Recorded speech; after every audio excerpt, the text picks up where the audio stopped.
Okay, so briefly, if you want to talk about first, because you're one of the few people here that have been in the rock scene from the beginning. So maybe if you want to talk a little bit about what the differences have been since you started many, many years ago. You know, it was very, very underground. Slowly it became unofficial and more. So maybe just the changes of the Leningrad rock scene. Well, I'm not one of the first ones. I started, I think, in 1977. I started earlier, but the music that meant something. We played with various groups, but the groups that were good, you know, they started in 1977. So I'm not the first one, but it was 10 years ago. It was underground from one point of view, but it was rather free. It's a strange thing, you know. Some people made some concerts and they went on. Sometimes there were some difficulties with it. Then the situation somehow changed. There were more difficulties with authorities. Then it all turned to rock club. Then there were no difficulties at all. Suddenly, freedom.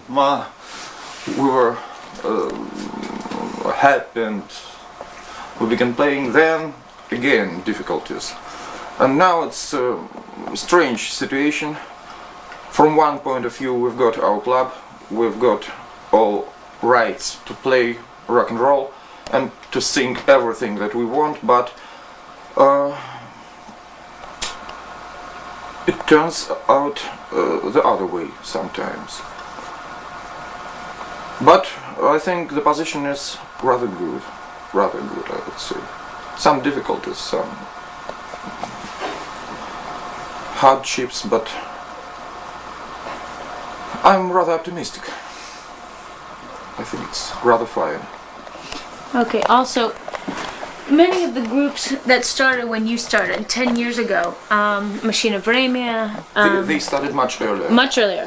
Okay, but again from the earlier part of the Russian rock scene, Machine of Vremya, now of course Aquarium, they have all taken those steps to becoming official bands. And Zoo hasn't yet. And is that your choice, or why is that? What do you mean official? Professional? Or Professional. Professional. Aquarium, they, as far as I know, I talked to them, they don't want to be professional in a common sense of this word. They don't want to work for Lenkoncert. Right. They want to be free. They want. They sometimes work for Lenkoncert, but they are not a part of Lenkoncert. We work for Lenkoncert sometimes too, but on this step of time, for my mind, there is no point to become a professional. It's a long story. Too many difficulties. They pay not too much money, I would say. They send to the tours when you don't want to go to the tour, and the tours are not always in big cities, but at some country, at Siberia, and you stay home only for 2 months a year. So I think that it's not time for us to become professional. We don't want it.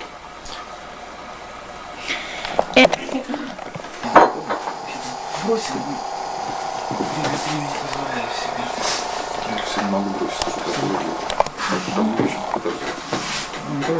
сильно не курил, поэтому проблемы бросить. Я не делаю проблемы из того, что я закуриваю время от времени. Okay. Ready, Judy? Okay. I want to know a little bit, of course this is a hard thing to explain, but what your songs are about, the text, what the music is. I don't know if it's changed from when you started 10 years ago, but I know in interviewing fans and people in Leningrad, when they mention the bands from the beginning that have changed their lives, they mention Aquarium, they mention Zoo, so something must have been very important in your music.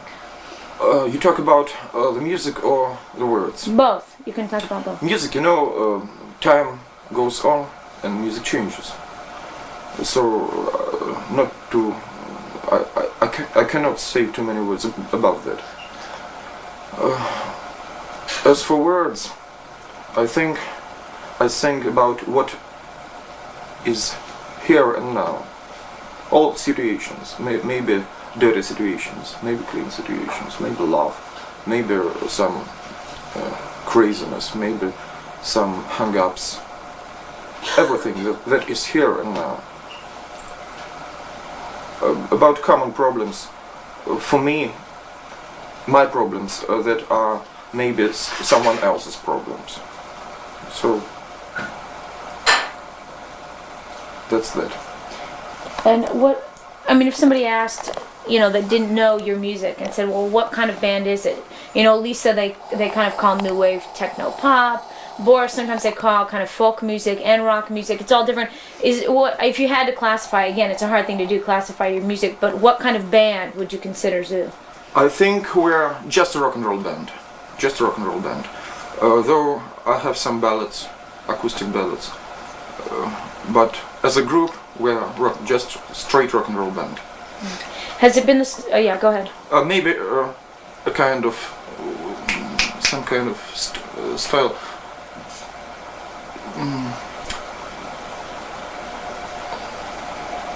Well, we play the blues. We play rock and roll.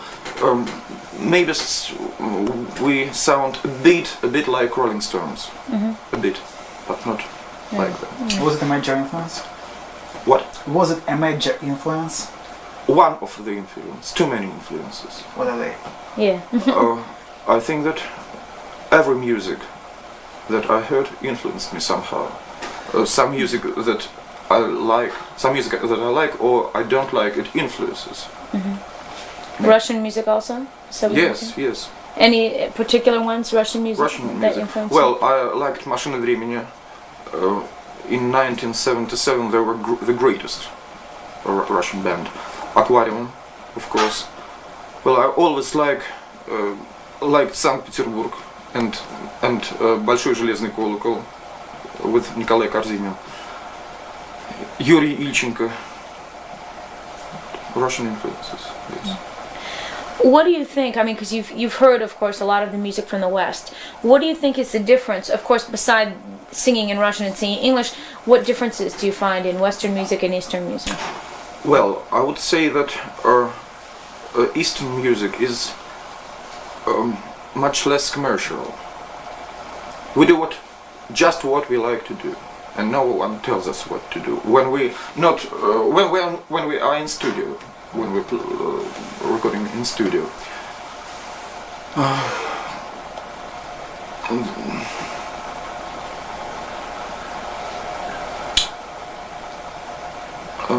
Then a lot of differences were limited in that point that we have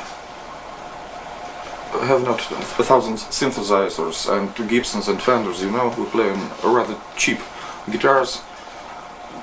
We don't have that recording facilities that they have in the West, but we just like what we do, and I think that I can honestly say that everything I ever wrote, it was very honest.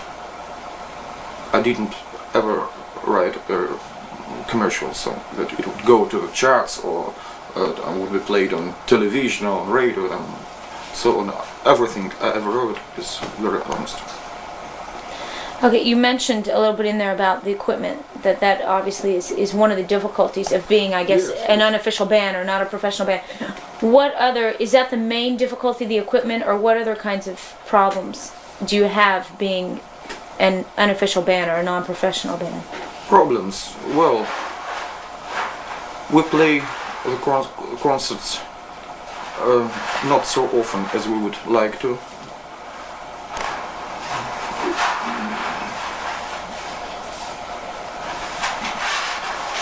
We can't get a record on in the shops, but though they promised us that it would be that they would have a record. Well, as for touring, sometimes we would like to tour to Moscow or to some big city. It's very rare, maybe 2 or 5 times a year.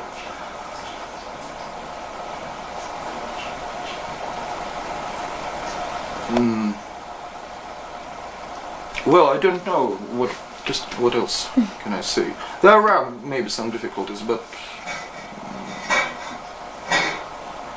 I don't know. What do you think when you started and when the first rock and roll band started in the Soviet Union? Of course, they had some difficulties just because of rock and roll itself, and people didn't like it. So there really was a struggle there, which I think maybe was in the songs or at least in the scene and everything. What do you think about now? The rock and roll scene in the Soviet Union seems to be getting much easier, and rock is almost becoming a very official form of art. And some people are saying that maybe now something is lost, and that the new bands that are coming up maybe aren't as good as the old bands because they really don't have that struggle. It's kind of in America. A lot of people said that about the '60s bands. They really were singing about something, and now bands in America aren't. I mean, what do you think about the new Soviet bands, young bands? I haven't heard too many new bands, but the ones I heard. Well, I'm an old man, you know. I didn't like them too much. Maybe it's new music. They play for the boys and girls who are 17, 16. You know, maybe they like it. They like it fine. But I prefer the old music. I like the 60s very much. You know, big beat, rock and roll, and that kind of stuff. They like electropop, electronic music, and other kinds of music. I don't blame that for them. Each generation must have their music, their own music. It's okay, but I don't like too many new bands. And they have the other attitude to music. what about the transition of going to a professional status? Many bands that have done it in the Soviet Union, the perfect example everybody always brings up, of course, is Mishima Vremya. 10 years ago, they're the most popular band, then they go to official status, or professional status, and that there's something lost there. This, of course, happens in the States too. An independent band goes to major label, and it's the most difficult thing to ever figure out what it is that made them lose something. But, I mean, do you have any ideas on that? What the difference is? Well, you know, I think you cannot physically write only good songs for 10 years. It's only genius can write only good songs for 10 years. When you become professional, you're subconsciously, yes, subconsciously, something like that. You begin to write the material which you would be able to play in concerts or to record officially. It's a subconscious move, and so, but it leads to going down. Automatically it leads to going down. That was what happened to Машина Времени after they started being the professionals. Are you not afraid that something like this might happen to you? Well, the time will show, but I'm not going to be a professional right now. And is that the reason why you choose not to be? There are too many reasons. At this right now, too many reasons. How do you make a living here? Because since you're not a professional, you can't make money off your music. Я сторож. I'm working. I'm working for, I think, 6 years. They pay me for my work. What kind of work? Сторож, как Watchman. night watchman, yeah. Okay. So I've got a lot of free time. For your music. Asking about his audience. Oh, yeah. What? I mean, a couple of things about your audience. But first of all, who are your fans? I mean, typically, because it differs. You know, Kino for the most part has a very young crowd. Aquarium gets a wide range. And I really don't know. When I'm playing on stage, I see only the first 2 rows. I think they're about from 22 to 30. I think maybe 35.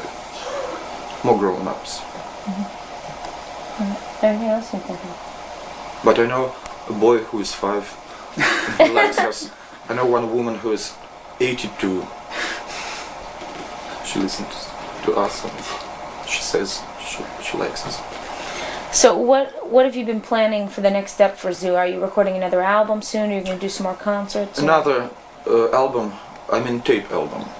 Okay. Tape album, tape where we will be recording, I think, very soon. Then firma Melodia, they promised us one album, limited edition album, and there would be a compilation album of Leningrad groups. They promised that 1 or 2 our songs be there. And what do you think about Russian music being released in the West? Of course, you know about Red Wave, and hopefully some more stuff like that will happen. And I know that Moscow, you know, Melodia, Meshna, Kanika would like to release stuff in the West. What do you think about Russian music in the West? Do you think it can really have an impact and people can understand what it is? It's good. It's good that it is released in the West. That people of the West would be have a chance to be acquainted with our music. It's of course it's good, but I wonder they've got a whole lot of their own music. Why they should be interested in some guys from Leningrad, 10,000 miles away, who are playing their rock and roll.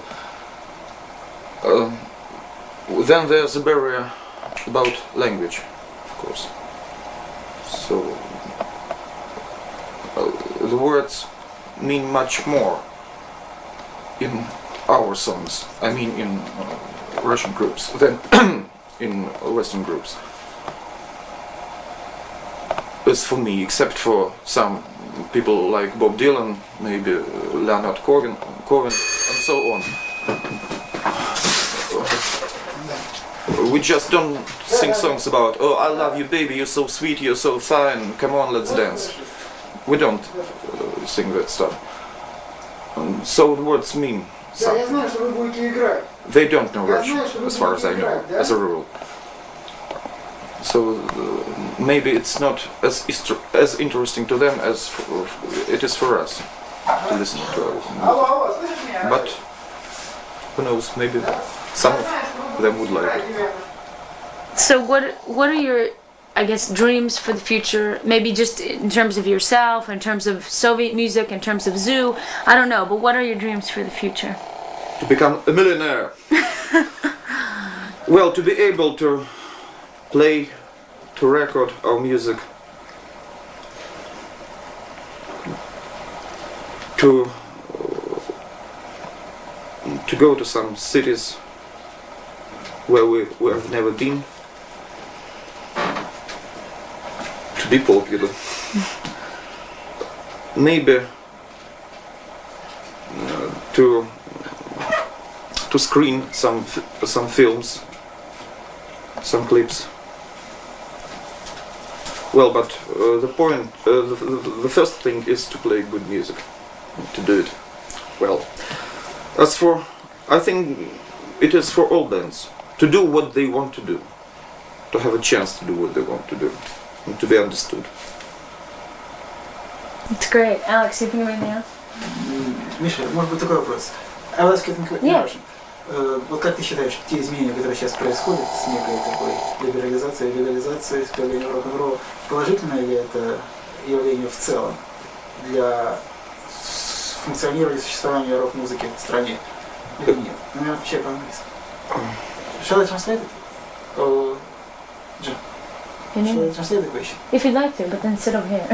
So you can hear So I asked him what he thinks about the changes which are happening now or have been happening recently with the official status of the rock music here in this country. Are they positive or negative? How they influence the position of rock music in the country? What does he think about the developments in this? In Russian it is called «палка о двух концах». It's a two-way stick, two-end stick. It's Russian. Well, it has both strong and weak points. Of course. Every cloud has a silver lining. So, well, I would like to say that the changes are great and that's good, but I'm afraid that I'm not over-optimistic about it. Well, I think time will show. I'm not much of a weatherman. I still don't know where the wind blows. I still don't know. Time will show.